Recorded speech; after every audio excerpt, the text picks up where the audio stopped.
Do you find that people, situations, and things bring you frustration when they're not what you expect them to be? When you can't get them to be what you want and what you feel like you need in your life?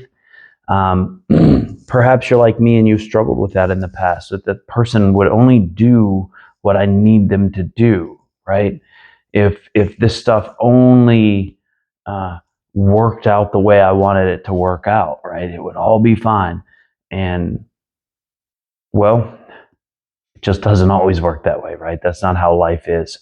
Um, I'm Roy Cutter. Welcome to my channel where I discuss ways to make life better, a little at a time, until the little snowballs into big progress.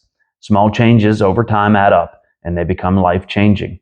So, this isn't really a scripted, something I set up a great hook for. I mean, I read my intro because I stumble all over it and I wanted to get that out nice and clear. But otherwise, it's just me talking. So hopefully I won't ramble on too much. But um, the point of the video is, instead of accepting things, expecting things to be what I want them to be, expecting people to be what I want them to be, how do I just accept what is, right? How do I accept it for what it is and move on with life? Sometimes that means that thing or that situation or that person is going to be what they are, and that's just that, right? Other times it's interesting to me that in all my attempts to manipulate things and make it be what I wanted it to be, that accepting it brings about the best change.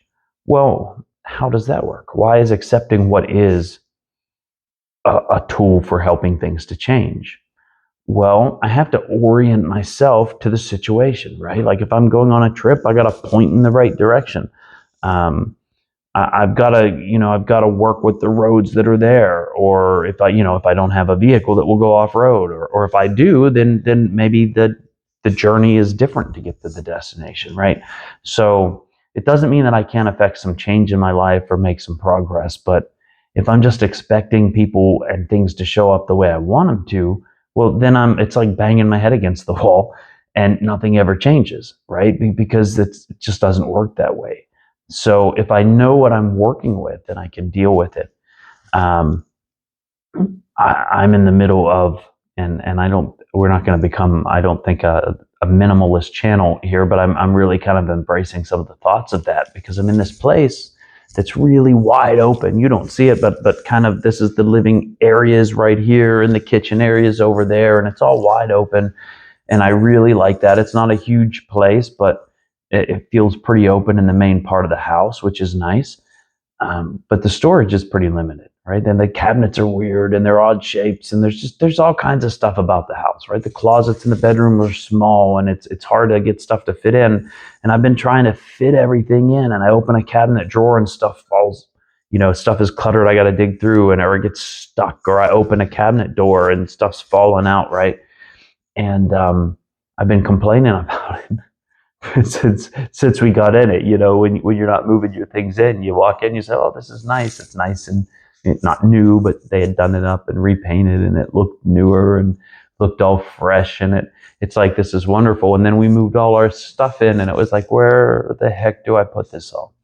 And I've been complaining, right? And I've tried so many different ways, right? I get rid of some things, but then I need this or I need that, and then I find new storage solutions, a new shelf, a new cabinet, a drawer, a case to put in a cabinet to put things in, so that I can pull it out. And it's just, no matter what sort of storage, a little shelf that cans go on, and shelf for spices, and all of these things, coat racks, and all of these things I've brought in, they just add more clutter, and it never really fits the stuff the way I want it to. And I thought, why do I need to keep all of this crap? So I got rid of a lot of stuff, and then there were other things that I didn't even question. I'm in Arizona. There's a lot of sand, and we've got animals, and there's pet hair, and it's hard to clean, right? I mean, stuff just attaches to all of this stuff, and then it's hard to keep counters clean. And I thought, well, I didn't think. I watched Joshua Becker, maybe his name. I think that's who said it. It's a minimalist channel, and he was like, I keep all my stuff put away in the kitchen. And I thought, wait a minute, I've already cleared out all my cabinets. I've got rid of my extra plates, and I've kind of, if I've got two spatulas that are similar, I got rid of them, right? I've narrowed it all down. And I had not really thought, like, what if I just put all the other stuff away?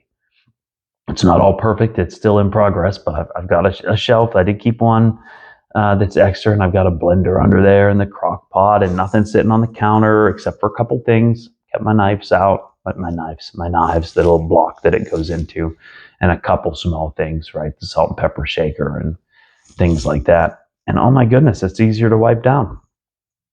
Go figure. Um, Working with what is, right? And so I often will try to force things to be a certain way, and then it doesn't work. And if I accept it for what it is, sometimes I can enjoy what is, and that's that, right? Other times, I do need to find some solutions to some things, but if I can get out of my own way and find a solution that actually will work, right, as opposed to wanting it to be my way, then that tends to help. Also with self, you know, you probably will see at some point on here, I will talk about how journaling has helped me. But I always wanted to fill journals and be neat and nice and date them and at least use them several times a week, if not every day. And I wanted something clever to say, and I want like I was writing my memoirs or something, right? Some philosopher with some words of wisdom. And no spelling errors, right? If I had to scratch stuff out, that made me mad. If I put it down for 6 months and then I felt like I was wrong because the date gave me away. And if I didn't have something really good to say for a few days and I just rambled in it, then the inner critic showed up and I got real judgy of it. And so I've started a lot of journals and never got more than like a few pages in, and then just put them away. And I wouldn't even pick that one up. Later on, I'd get rid of it. Later on, I'd find a new journal. I'd be like, and a nice one. It would look nice, a nice cover. And I thought, ooh, today's the day I'll be more self-disciplined. And there's a place for self-discipline, but you got to work with where you're at, right? And so I started journaling in a messier way, putting random thoughts, and I didn't date them. And some days I'd use them, some days I wouldn't. I put my first one down for like 6 months when I really should have been using it. But that was about 4 years ago. And I've filled up all of these, and I've got one in progress, two in progress, actually. One that's a little more dated and regimented. So I've actually got to where I can date my journals and use them.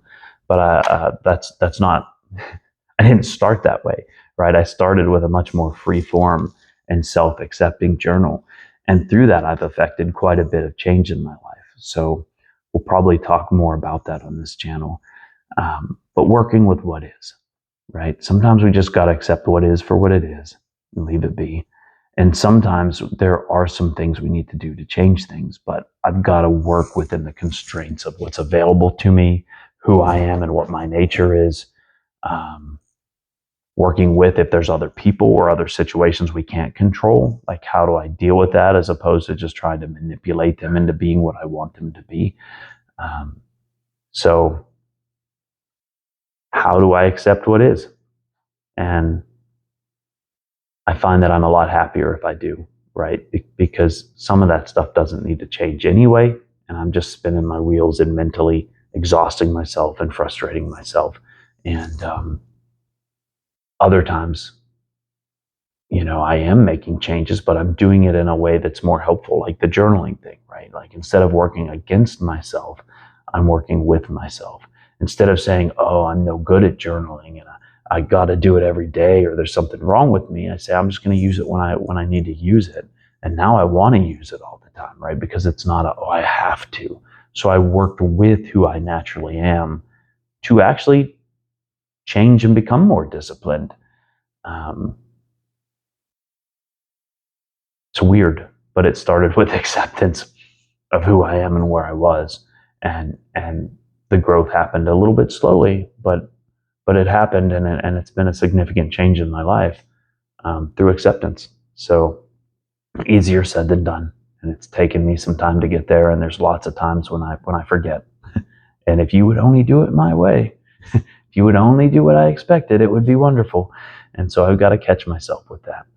But work with what is. Work with what's really there, not what you want it to be. And have a great day.